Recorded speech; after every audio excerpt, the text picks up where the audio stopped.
सबसे पहले तो जितना भी अरुण भूमि का व्यूअर्स है सभी को नमस्ते। मेरा टीम सुमा, मेरा नाम है अमन बगंग, आई एम कन्वीनर ऑफ सुमा। मेरा साथ है पूरा सुमा का टीम। हमारा प्रेसिडेंट है वीपी सर है। रिगार्डिंग हम लोग का जो 21 ऑफ अप्रैल को एक रैली प्रोटेस्ट हुआ था, जो कि फ्रंटियर हाईवे NH 913 को लेके, वो जो प्रोटेस्ट आकाशदीप से आपका मिथुन गेट तक सक्सेसफुल रहा। और जितना भी वहाँ में जो पार्टिसिपेट किया है, जो अपना अरुणाचल को सोच के, टीम सुमा का सोच के, सबको थैंक यू सो मच। जो फ्रंटियर जो हाईवे इशू को हम लोग फ्यूचर तक लेके जाएगा, जब तक अलाइनमेंट ठीक नहीं करेगा, नियर बाय बाउंड्री जो मैकमोर लाइन है वहाँ पे 20 किलोमीटर विद इन नहीं बनाएगा, हम लोग टीम सुमा चुप बैठने वाला नहीं है। ये इशू को हम लोग आगे उतारने जा रहा है। और बाकी का जो भी है हमारा प्रेसिडेंट सर आपको थोड़ा एक्सप्लेन करना चाहेगा इसका रिगार्ड। Good evening Arunachal. 21 में रैली आने वाला हर एक को मेरा तरफ से एकदम थैंक्स है, जो स्टेट का ग्रीवेंसेस के लिए अपना जो फीलिंग को समझ के वॉलंटरली आया, वो सबको हम थैंक्स करता है। लेकिन बात ऐसे है कि उस दिन रैली बहुत लंबा गया है, उस कारण से फिजिकली टायर्ड होने का कारण भी हम खुद आनंद फानन में रैली जो हम लोग निकल गए। निकलने का कारण से बहुत सारा चीज़ था जो कि रैली में इशू को, टॉपिक को मीडिया का आगे ब्रीफिंग करते हुए रखना भी चाहता था, लेकिन डिटेल में रख नहीं पाए, बोल नहीं पाए। यही कारण है कि आज अरुण भूमि स्टूडियो में आके रैली का जो सब्जेक्ट को लेके एटलीस्ट आप लोग का साथ में लाइमलाइट को शेयर करना चाहते हैं हम अभी, ताकि कोशिश मेरा ये रहेगा कि एक दो बात को डिटेल में आप लोग को रख देगा, ताकि रैली में हम लोग एग्जैक्टली क्या चीज़ को टारगेट किया है, ऑब्जेक्ट क्या था, हमारा मकसद क्या था, बिल्कुल कोशिश करेगा कि इसको आप लोग को एक एक पॉइंट को बात को रखने के लिए। लेकिन बात रखने से पहले आप लोग को एक डिस्क्लेमर देना चाहता है। देखो, इंडिया आज का समय में एक रिलीजियस वाला पॉलिटिक्स हो गया, माहौल डायरेक्टली ओपन है। हम लोग तो छोटा मोटा हो गया, Arunachali and other all ST OBC जो भी हो, SC हो, बात आज रिलीजियस बेसिस में हो गया, जहाँ में हिंदू मुस्लिम करके चल रहा है। प्रेजेंटली 80 to 90 करोड़ हिंदू है जो इंडिया को चला रहा है, और मुस्लिम माइनर है। लेकिन कुछ साल 1-2 डिकेड्स बैक मुस्लिम 15 करोड़ जैसे था, लेकिन रिसेंटली मुस्लिम का 20 to 30 करोड़ हो गया स्पीडली। तो मुस्लिम आज ये मान के चलता है कि आज मेजॉरिटी हिंदू है, तो इंडिया को हिंदू चला रहा है। लेकिन अंदर से मुस्लिम ये मानता है कि कल इंडिया को हम चलाएगा, आज से 100 साल बाद, 200 साल बाद हम लोग चलाएगा। तो उसके लिए मुस्लिम आज एक ही चीज़ कर रहा है, पॉपुलेशन एक्सप्लोड। पॉपुलेशन जितना ज़्यादा से ज़्यादा बच्चा पैदा करो, फैमिली को बढ़ाओ। हिंदू का आज 80 करोड़ है, तो ये 80 करोड़ का हमारा होना चाहिए 100 साल बाद, 200 साल बाद। उसका बाद उस समय हिंदू माइनर होगा और इंडिया एक मुस्लिम कंट्री होगा। ये मुस्लिम का एक अपना इंटरनल पॉलिसी है। देखो, ये चीज़ का डिस्कशन करने के लिए मेरा कोई मतलब नहीं है, इसलिए बोला है दिस इज़ ए डिस्क्लेमर। मेरा सिर्फ यही बताना चाहता है हमारा फेलो अरुणाचलीस लोग को, हिंदू मुस्लिम का चक्कर में हम लोग को अपना पोजीशन को, अपना स्टेटस को समझना पड़ेगा। तो हिंदू मुस्लिम का चक्कर में एक इतना तो देख रहा है कि इंडिया आज जैसे यूनाइटेड है, कल चांसेस नहीं है कि यूनाइटेड होगा। आने वाला वक्त में ऐसे हो सकता है कि इंडिया एक ग्रुप ऑफ स्मॉल कंट्रीज हो जाएगा, जहाँ में तमिल कंट्री बन जाएगा, कनाडा का कंट्री बन जाएगा, मलयाली अपना कंट्री बना लेगा, उत्तर प्रदेश एक कंट्री बन जाएगा, मध्य प्रदेश एक कंट्री बन जाएगा। ऐसे करके community wise, caste wise country 100% बनेगा। क्योंकि अभी रिलीजियस का चीज़ इतना चीज़ बात बन के आ रहा है, तो इसका रिजल्ट तो एंड रिजल्ट तो वही होगा, परकोलेशन तो उधर ही होगा, फिल्ट्रेशन भी वही होगा। तो उसमें हमारा अरुणाचली को हम ये मैसेज देना चाहता है कि हम लोग को ये जानना चाहिए कि हम लोग अपना आपको आज से मुस्लिम का ये 100-200 साल बाद इंडिया को अपना हाथ में रखेगा सोच रहा है, उसमें हम लोग कहाँ में बैठता है। इंडिया कुछ भी हो जाओ, छोटा बड़ा रहो, कुछ भी हो, आगे पीछे हो जाओ, इंक्रीज डिक्रीज कुछ भी करो, लेकिन ये बात एकदम क्लियर है कि हम लोग जो इतनी अरुणाचली अभी है, ये हमारा जगह 84,000 स्क्वायर किलोमीटर का जो अरुणाचल का जो एरिया है, ये उतना ही रहेगा। हमको इसी में ही रहना है। तो पॉपुलेशन कैसे भी हो, इंडिया का क्या चीज़ भी हो, जोग्राफी के टोपोग्राफी जो भी चेंज हो गया होगा, हमको इसी में ही रहना है। तो अरुणाचल को हमको संभालना है। हमको ना कि हिंदू पॉलिटिक्स, ना मुस्लिम पॉलिटिक्स, ना बीजेपी, ना कांग्रेस, ना अदर एनी पॉलिटिक्स में हमको नहीं पढ़ना है। कंसाइंस एकदम क्लियर होना है, हमको अपना स्टेट को सेव करना है, सेफ गार्ड करना है। तो उसके लिए वही है, आज फ्रंटियर अरुणाचल हम लोग जो बात कर रहा है, ये under the age a governing state under Indian government हम लोग को एक मौका दिया सेंट्रल गवर्नमेंट की फंड दे के, जो फ्रंटियर अरुणाचल चाइना बॉर्डर में हम लोग का जो बाउंड्री बनाना है, इसी को तो हम लोग आज चिल्ला रहा है, इसी को तो बोल रहा है। जो 20 किलोमीटर का गाइडलाइन दिया है, इसी को हम लोग को बना दो, हम लोग भी वही मानता है। हमारा अरुणाचली को बचाओ। पॉपुलेशन इंडिया का बढ़ रहा है, हमारा अरुणाचल का नहीं बढ़ रहा है। हम लोग का रैली का मेन मोटिव और टारगेट था कि फ्रंटियर अरुणाचल हाईवे जो है चाइना बॉर्डर मैकमोन लाइन से जो जाता है, उसको रीअलाइनमेंट के लिए हम लोग बात किया था। तो इस चीज़ को हम दोबारा अभी बता रहे हैं सबको, जो चीज़ नहीं समझा है आप समझिए ना। सेंट्रल गवर्नमेंट बोला है कि along the McMahon line, China border से जो जाता हुआ है, इंटरनेशनल बाउंड्री से जो जाते हुए जो मैकमोन लाइन अभी तक डिफाइन भी नहीं है, जिसमें हम लोग का कोई बेंचमार्क नहीं है, जिसमें कोई अभी मतलब हम लोग का इनपुट्स ही नहीं है फिजिकली, वहाँ इमेजिनरी लाइन है। तो उस लाइन को इनडायरेक्टली बनाने के लिए, चाइना के साथ बाउंड्री खींचने के लिए 20 किलोमीटर मैकमोन लाइन का आसपास में जो जाना था, उसको क्या किया कि स्टेट में अभी डिपार्टमेंट हो, गवर्नमेंट ने जो भी मिलकर एजेंसी ने अभी क्या किया कि 100 किलोमीटर अरुणाचल का अंदर में घुसा दिया है। तो 100 किलोमीटर जब अंदर में घुसाते समय में पब्लिक लोग, आप लोग जानिए, ये एक बफर जोन बना रहा है। और ये इशू को अभी इतना तो सुन के आ रहा है, चाइनीज़ लोग को भी पता चल गया, चाइनीज़ लोग को भी मालूम हो गया कि Indian government come the state government of Arunachal Pradesh जो 20 किलोमीटर में होना था उसको 100 किलोमीटर नीचे लेके आए। तो ये हम लोग, ये सब्जेक्ट अभी हम लोग के लिए एक बहुत रिस्क पॉइंट में आ गया। तो अभी हम लोग का पास सिर्फ एक ही एजेंडा है इसको सोल्यूशन में लाने के लिए, वो वही है कि ओरिजिनल 20 किलोमीटर जो सेंट्रल गवर्नमेंट से फर्स्ट गाइडलाइन था, उसी को रीइंस्टेट करने के लिए, उसी को रीइंस्टॉल कर रिवोक करने के लिए। तो इसमें आप लोग ये चीज़ को समझिए, मतलब कि बफर जोन का मतलब क्या है। बफर जोन हम लोग का हाथ से चला जाता है तो बहुत सारा चीज़ है, जैसे कि वहाँ में टूरिज़्म ग्रोथ है, फॉरेस्ट का प्रोडक्ट है, मिनरल माइनिंग है, फॉरेस्ट का कार्बन वैल्यू है, हाइड्रो पावर पोटेंशियल है, जो बफर जोन का अंदर है। तो बफर जोन का जो एक थंब रूल कैलकुलेशन हम लोग किया है, जो अप्रोक्सीमेटली 30,000 स्क्वायर किलोमीटर का ज़मीन है। तो वो 30,000 स्क्वायर किलोमीटर का ज़मीन का जो वैल्यूशन जो आ रहा है, नहीं होने से भी 100 रुपया करके भी पर स्क्वायर मीटर, अगर हम लोग ऐसे जनरल मार्केट रूल का हिसाब से आज का समय में बात करता है, 100 रुपीज़ पर स्क्वायर मीटर करने से भी 30 लाख करोड़ का, उस दिन रैली में हम बोला है कि बफर जोन 1 लाख करोड़ का होगा, वो हम इमेजिनेशन में आनंद फानंद में बोल दिया था। लेकिन अभी हम बता रहे हैं थंब रूल का हिसाब से ये बफर जोन एरिया जो है सिर्फ लैंड वैल्यूशन अकेला ही 30 लाख करोड़ का है। और उसका बाद में ये जो है अदर पोटेंशियल एरिया है, जहाँ में टूरिज्म है, फॉरेस्ट है, मिनरल माइनिंग है, हाइड्रो पावर पोटेंशियल है, अदर मिसलेनियस वैल्यूशंस वैल्यू जो है हम लोग का रिसोर्स वैल्यू है, वो मिला के सारा मिला के ऑलमोस्ट 100 लाख करोड़ का वैल्यूशन है। ये बफर जोन जो 30,000 स्क्वायर किलोमीटर का जो ज़मीन है वो 1 लाख करोड़ वैल्यूशन का है। तो इसका आपको एक अच्छा से हम उदाहरण देना चाहता है, एग्जाम्पल देना चाहता है। अभी देखिए सेंट्रल गवर्नमेंट जो है बहुत सीरियसली फोकस है, ये संप बोल के सियांग अपर मल्टीपर्पज प्रोजेक्ट बोल के, ये 11,000 मेगावाट का हाइड्रो पावर प्रोजेक्ट जो अपर सियांग में बनाना है बोल के, इसके लिए इतना फोकस है। मिलिट्री फोर्स, एडमिनिस्ट्रेशन, सारा गवर्नमेंट मशीनरी को लगा के वहाँ का बस्ती वाला को तंग कर रहा है, और बस्ती वाला वहाँ का जो लोकल डेनिजेंस है वो अगेंस्ट कर रहा है। आप लोग इस चीज़ को समझिए, आज जो एक हम कंपेरिजन देने जा रहे हैं, तो इस चीज़ को समझिए।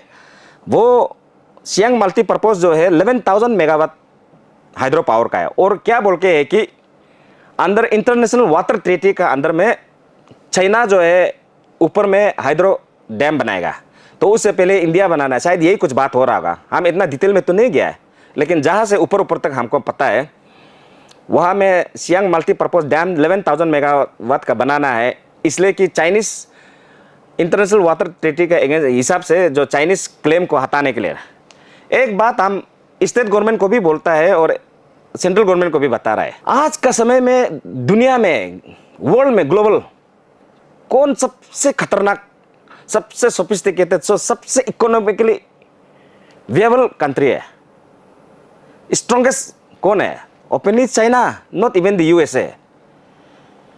आप सोचिए ये सियांग मल्टीपर्पज डैम जो एक क्या नाटक चल रहा है हम समझा नहीं है, जहां में बफर जोन क्रिएट होकर चाइनीज को अभी हम लोग एक इंटीमेशन दे रहा है कि इंडिया का वीकनेस का कारण से अरुणाचल एक फ्री जोन बना के रखा, आप आके ले जाओ बोल के। अभी जो उनको खबर मिल रहा है, इसको अगर चाइनीज अटैक करता है तो वो जो एरिया है with land and other resource 100 lakh crore का वैल्यूएशन है।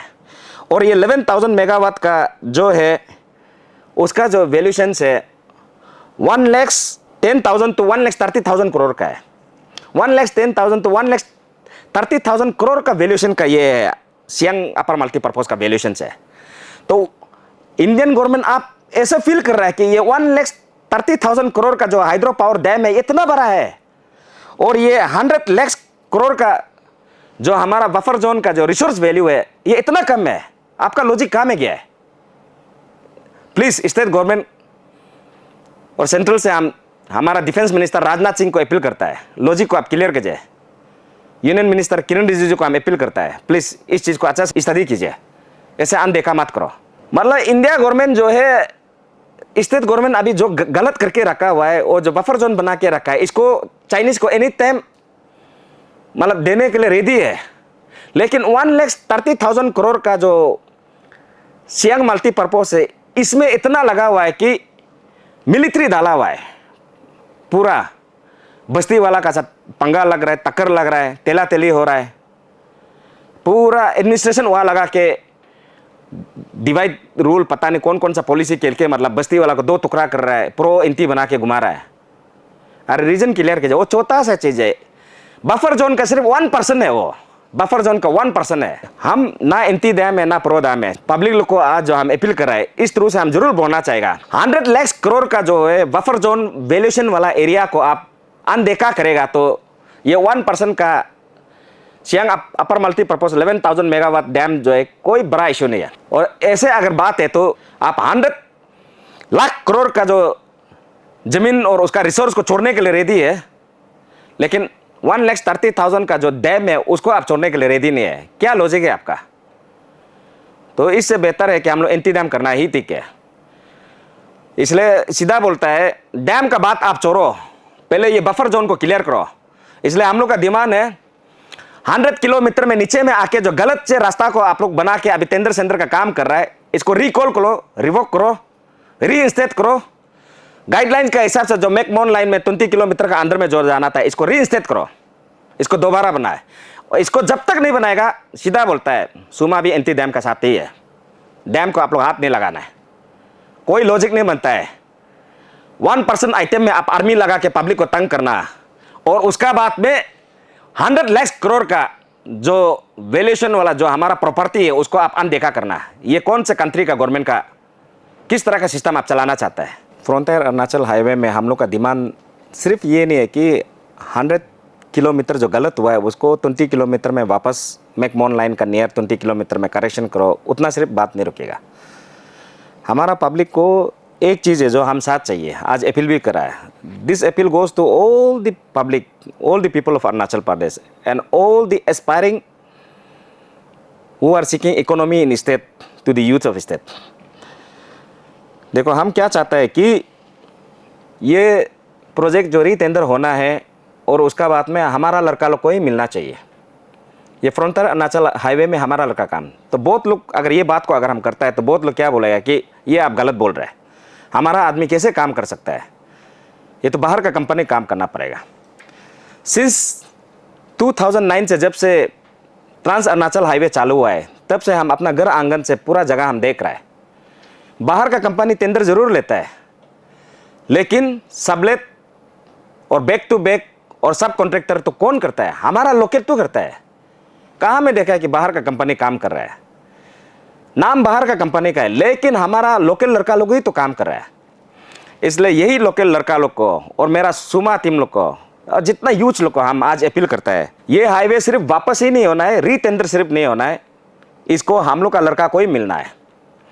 और कैसे करके मिलेगा हम बताएगा। आज स्टेट गवर्नमेंट से मेरा अपील है, रीटेंडर होना है, सबसे पहले रीइंस्टेट करना है 20 किलोमीटर का, वहाँ जहाँ मैकमोहन लाइन में था।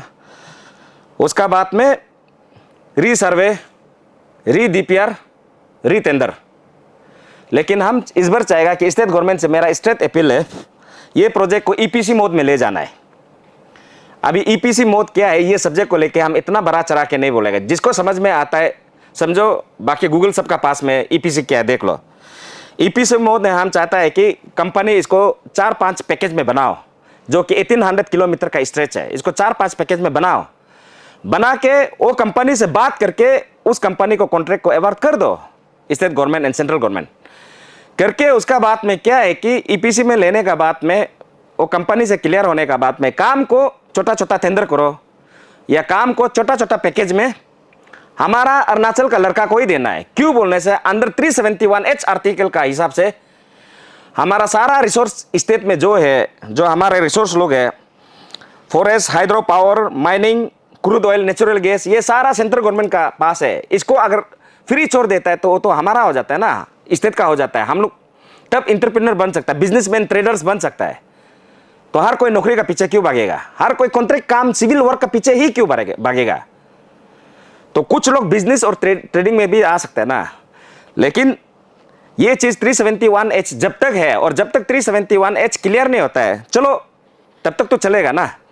तो तब तक हम लोग क्या सोचता है कि 371H का अंदर में जो भी सेंट्रल गवर्नमेंट से जो भी 1 रुपया आ रहा है, बाहर से कोई भी 1 रुपया लेने नहीं आना है। स्ट्रेटली हम बोल रहा है, जो भी 1 रुपया हो, स्टेट का लड़का, स्टेट का यूथ, स्टेट का आदमी लोग को, हमारा स्टेट का सिटीजन एंड डिनीजन्स को ही मिलना है। तो इसको एक बात PWD हाईवे को हम याद दिलाना चाहेगा। 2008-9 में आप लोग बोला था हाईवे आ रहा है, हाईवे आ रहा है बोल के, इतना सारा यूथ लोग को first class, second class, third, fourth, fifth class आप कॉन्ट्रैक्टर रजिस्ट्रेशन कराया था, बहुत लोग होगा। और वो लड़का लोग आज आप याद करो, कॉन्ट्रैक्टर रजिस्ट्रेशन लाइसेंस आप लोग जरूर किया होगा, करके आप कितना काम कर लिया है, कितना टेंडर किया, आज बता के देखो कितना लोग है। हमको नहीं लगता इतना लोग है, क्योंकि जो भी काम कर रहा है उंगली गिनने तक के है। हम लोग एक दूसरा को जानता है कौन कौन काम कर रहा है। तो आज एक टाइम आ गया है, सुमा एक रास्ता खोल रहा है, एक एरिया, एक ग्राउंड बना रहा है। तो ये ग्राउंड में सब आ जाओ, सबको हम अपील करता है, सुमा को साथ दो। आज जितना कॉन्ट्रैक्टर, जितना पब्लिक है, साथ दो। ये 1800 किलोमीटर का जो स्ट्रेच का है, उसको जो है ईपीसी मोड में गवर्नमेंट जो है एक अच्छा बड़ा कंपनी को देना है, और बड़ा कंपनी इतना तकलीफ नहीं दे के सकने से डायरेक्ट वर्क ऑर्डर हमारा लड़का को दे देना है। हाँ ठीक है, एग्रीमेंट, अंडरटेकिंग, MOA, MOU वगैरह सब तो कंडीशन तो गाइडलाइंस तो होगा, उस गाइडलाइंस का अंदर में काम, और आपका विजिलेंस है, मॉनिटरिंग है, वो सारा तो काम, वर्क का क्वालिटी वगैरह तो चेक करेगा ही। तो हमारा लड़का को सीखने भी दो ना। आज का समय में आंध्र प्रदेश से कितना कॉन्ट्रैक्टर है, अरुणाचल में आज इतना एम्पल इंफ्रास्ट्रक्चर आ रहा है, तो हम लोग का लड़का को, यूथ लोग को भी क्यों मौका नहीं देगा।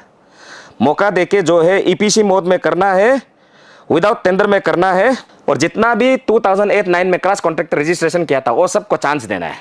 अगला महीना हम लोग फिर से एक बार मेगा रेफरेंडम रैली निकलेगा। उस रैली में आज का ये प्रेस ब्रीफिंग्स है, मीडिया ब्रीफिंग्स है, हम सबको अपील करता है प्लीज़ रेडी हो जाओ। और जितना भी क्लास कॉन्ट्रैक्टर वाला पार्टी लोग है, आप लोग अपना लिस्ट को सबमिट करो। मेरा वाइस प्रेसिडेंट प्रोटोकॉल तबापोल यह है, प्लीज़ तबापोल को कॉन्टैक्ट कीजिए, और जो भी कॉन्ट्रैक्टर है पूरा इसको कॉन्टैक्ट करके अपना लिस्ट को बताओ, दे दो। हम लोग जरूर कोशिश करेगा कि एक हम लोग का मेगा मीटिंग हो, क्योंकि ये चीज़ को आज सुमा कदम उठाया है, इसको छोड़ेगा नहीं। ये 1-2 दिन में हमको कोई लोग मिला है, बहुत लोग मिला है, बात तो नहीं कर पा रहा है, लेकिन इतना हम बता देगा, हमको इशू को बेचेगा, बिक्री करेगा, क्या करेगा, बहुत लोग पूछा है। कोई बोला है हमको, तभी इतना बड़ा प्रोजेक्ट है, तुम तो इसको कम से कम 500,000 करोड़, 1000-2000 करोड़ में तो तुम बेच देगा। अरे सबसे पहले ऐसे खरीदेगा कौन, बेचेगा कौन, किस हिसाब से। और बहुत लोग हम बोलता है, ट्रोलिंग कर रहा है कि सुमा टीम जो है खाने पीने के लिए, ठीक है, इशू को उठाएगा खाने पीने के लिए। ये इशू में हम लोग को कौन खिलाएगा, कौन पिलाएगा। और मेरा हिस्ट्री भी नहीं रहा है, बीरी तबिंग का हिस्ट्री भी नहीं रहा है कि कोई इशू को हम उठाओ और बैकअप भी किया हो। अच्छा से छानबीन करके देखो, बहुत ज़्यादा काम नहीं किया, 1-2 काम किया, लेकिन अच्छा से किया हिस्ट्री में। तो इसलिए बिकेगा, कोई खरीदेगा, ये इशू में होगा ही नहीं। अगर ये इशू को हम बेचने का, बिकने का कोई रास्ता मिलता है, इस तरह का होता है, सोच के देखो समाज में मेरा परिवार, मेरा लड़का, मेरा कोलिग्स, मेरा कॉमरेड्स, ये लोग अपना कॉलोनी में किस शक्ल को लेके बाहर निकलेगा। हम अपना क्या फेस दिखाएगा, टमाटर अंडा नहीं खाएगा। तो सवाल ही पैदा नहीं होता है कि इसमें हम लोग बेचेगा, ये इसमें बेचेगा नहीं। स्ट्रेटली बात है, मुद्दा उठाया है, मुद्दा को जरूर ख़त्म करेगा। इसलिए हम चाहता है कि सिर्फ अलाइनमेंट चेंज नहीं होना, अलाइनमेंट चेंज का बात, ये काम को 371H का अंदर में हम लोग को सेंटर ही सब कुछ दे रहा है, तो सेंटर हमको दे रहा है, तो बाहर से आके कोई भी कंपनी इसमें टेंडर क्यों करेगा? कोई भी कंपनी इसमें अपना इकोनॉमी का जियोलॉजी को क्यों डालेगा? क्यों करेगा ये सब? तो बिल्कुल हम लोग इनकरेज नहीं करेगा। गवर्नमेंट से भी अपील है, ऐसे इनकरेज मत करो। ये भी once in a life time opportunity है। हमारा लड़का लोग को हमारा अपना स्टेट का जितना भी यहाँ का लोकल बेनिफिशियरी है उसको मौका दे दो। और 2008-9 में जो भी क्लास कॉन्ट्रैक्टर रजिस्ट्रेशन हुआ था, आज एक मौका दे दो उन लोग को। तो लड़का लोग प्लीज़ आगे आओ, मिलके एक मीटिंग बैठेगा, डिस्कस करता है, करके जो है इसको जैसे भी करके हम लोग रिजल्ट देके आना है। ये इशू को ख़त्म करना है हम लोग को। जो भी वर्किंग एजेंसी है ये फ्रंटियर अरुणाचल हाईवे इशू में MORTH, NHI, DCL, BRO, PWD highway, आप लोग को मेरा अपील है। आप लोग सोच रहा होगा हम लोग जैसे रैली निकल रहा है, प्रेस ब्रीफिंग कर रहा है, सुमा तीन बस बात ही कर रहा है, कुछ नहीं। आप लोग गलत फहमी में। मेरा हर एक लड़का जेल जाने के लिए रेडी है, हम बता रहे हैं, जेल जाने के लिए रेडी है। आप माइनस में टेंडर मार के साइड में दिखाई देगा, मत सोचो। स्टेट के लिए अभी जिस लेवल में स्टेट का गर्मा गर्मी हो रहा है उसके लिए हम लोग जेल जाने के लिए रेडी है। इसलिए ये MORTH, NHI, DCL, BRO, PWD highway को बोल रहा है। सकने से आप लोग पतापत हाई पावर कमिटी फॉर्म कीजिए, अभी डिस्कस कीजिए, बात कीजिए, before it's too late. Straightly बोल रहा है, all the India is not mine, the land of Arunachal is ours. उसको समझो। इसलिए आप लोग डिस्कस कीजिए करके और टेंडर प्रोसेस को भी सकने से अभी रोक दीजिए, मत करो, क्योंकि होगा नहीं। और जब तक अलाइनमेंट 100 किलोमीटर गलत किया और 20 किलोमीटर नहीं जाता है तब तक सुमाल रहेगा। देखो, और सुमाल रहेगा मतलब डिप्लोमेटिकली हम करेगा। सीधा बात बता रहा है, हमको एड्रेसिंग करने नहीं आता है। बात को बात सीधा हम रखता है। हिंदी भी बोलेगा, इंग्लिश भी बोलेगा, कुछ भी बोलेगा, लेकिन पॉइंट में हम बोलेगा। हम बता रहा है, पब्लिक जो समझ में आता है वही हम बात करते हैं। तो इसलिए आप लोग ज़बरदस्ती टेंडर सेंडर करेगा ये सब करके वो सब पार्टी लोग को इनकरेज मत करो। तो जो भी हो उन लोगों को बता दो, आप अपना अपना हाई लेवल में आप लोग प्लीज़ बात कीजिए, बात करके जो है ये प्रोसेस को अभी रोक दीजिए। ये हम लोग का तरफ से स्ट्रेट वार्निंग है। बहुत लोग बोल रहा है कि सुमा लेट हो गया, उतार दिया है ये 42,000 करोड़ से ये एक्सपेंडिचर। आप लोग को एक बात बता देना चाहता है, 42,000 करोड़ जो है फ्रंटियर अरुणाचल हाईवे का 1,800 किलोमीटर स्ट्रेच का पैकेज का पैसा है, एस्टिमेट है, उसका पैसा है। वो तो अभी अनटच है ना, उसको कुछ नहीं किया है। बाकी 700-800 करोड़ 1,000-1,200 जैसे ही गया होगा वो कंपेंसेशन गया है। इतना तो स्टेट का CM गवर्नर से तो हम अपील करेगा ही। अगर इस तरह का कंपेंसेशन का जो अभी स्कैम वगैरह स्कैंडल वगैरह हुआ है, इससे हर्डल्स आता है, तो प्लीज़ ये छोटा मोटा हर्डल्स को आप करेक्शन कीजिए। हमारा स्टेट को बचाने के लिए 1-2,000 करोड़ कोई बड़ा बात नहीं है। स्टेट CM पेमा खांडू से मेरा अपील है, वो चीज़ को आप प्लीज़ अपना लेवल में हैंडल कीजिए। 42,000 करोड़ का जो हाईवे का जो पैकेज है उसमें इंटरफेयर और इंट्रूड करने मत दो। ये मेरा तरफ से अपील रहेगा। मेरा कंट्री का अंदर में जितना पॉलिटिकल पार्टी है इंक्लूडिंग स्टेट का अंदर में हम अपील करना है। ये सिर्फ नहीं है कि हम राजनाथ सिंह को गाली दे रहा है, डिफेंस मिनिस्टर को, या यूनियन मिनिस्टर किरण रिजिजू को गाली दे रहा है क्योंकि वो लोग अभी सिटिंग में रूलिंग में है, वो बात नहीं है। ओपोजिशन पार्टी आप पॉलिटिकल पार्टी बनाया ही क्यों है? किस लिए बनाया? आप भी तो वही क्लेम करा है ना कि सोसाइटी का वेलफेयर के लिए, country, nation as a whole, state as in particular area, ये सब को आप वेलफेयर के लिए देखिएगा बोल के तो आप ओपोजिशन है ना। गलत सही को उस चीज़ का बैलेंस करने के लिए तो आप भी है। अभी तक एक भी ओपोजिशन पार्टी इस बात को लेके तो बात ही नहीं कर रहा है। आप लोग भी क्या इतना ये चीज़ को ईजी ले रहा है क्या? मेरा वर्ड हार्श हो सकता है लेकिन मेरा अप्रोच आप लोग को क्लियर है। प्लीज़ इट्स माई रिक्वेस्ट, आप लोग स्टेट से लेके सेंटर तक ये इसको आप लोग का तरफ से भी आवाज़ पहुंचाइए। बफर जोन क्रिएट करने मत दो, बहुत बेमतलब है। सियांग मल्टीपर्पज़ 11,000 मेगावाट जो कि 1,30,000 करोड़ का वैल्यूएशन वाला हाइड्रो पावर है, जिसमें बफर जोन का जो हम लोग कंपैरिजन कर रहा है 100 लाख करोड़ का जो जमीन एनी टाइम उड़ सकता है, जो इतना वोलेटाइल है, इतना रिस्क में कभी भी उड़ सकता है। तो ऐसे चीज़ को गवर्नमेंट जो है कंपैरिजन ही नहीं कर पा रहा है। तो आप लोग ये मैसेज को सेंटर में पहुंचा दीजिए। ओपोजिशन भी आप लोग चुपचाप नहीं बैठना है। ओपोजिशन पार्टी से हम अपील करता है, प्लीज़ आप लोग भी ये बात को लो एंड हाई तक पहुंचा दीजिए। पहुंचा के एकजुट करके अपना अरुणाचल हम लोग बनाता है। हमारा नोक्ते, वांगचो, आदि, मिसमी, इदू, गालो, तागिन जो भी हो, हमारा जो भी कल्चर है वो तो हम लोग तो भाईचारा तो यही स्टेट में बैठना है ना। हमको सिर्फ ये स्टेट को एक गार्डन जैसे अपना सुंदर गार्डन को बाउंड्री को तो बना के रखना है। सुमा क्या बोल रहा है, ये बाउंड्री को तो बनाओ बोल रहे हैं ना, क्या गलत बात किया हम लोग। तो इसलिए जितना भी है हमारा अपोजिशन पार्टी स्टेट में जो है उससे ग्राउंड लेवल में अप्रोच है, मेरा रिक्वेस्ट है कि आप लोग इसको अपना अपना डिग्निटरीज का हाई लेवल में पहुंचा दीजिए बात को। Thank you.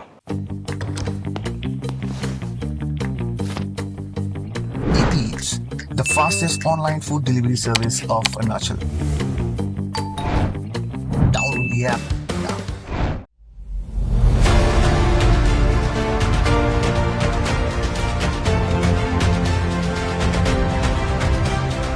Orchids has a good, unique boarding culture. We believe in complete holistic development, where right from the child's education to his overall development, be it in the area of sports, be in the area of performing art, visual art, we have all the people, the right amount of ambience and the environment.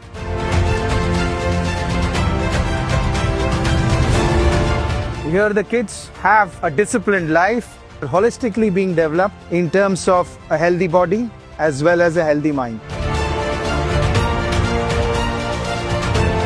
Orchids awaits you. What are you waiting for? Orchids, the International School, exploring possibilities, nurturing champions.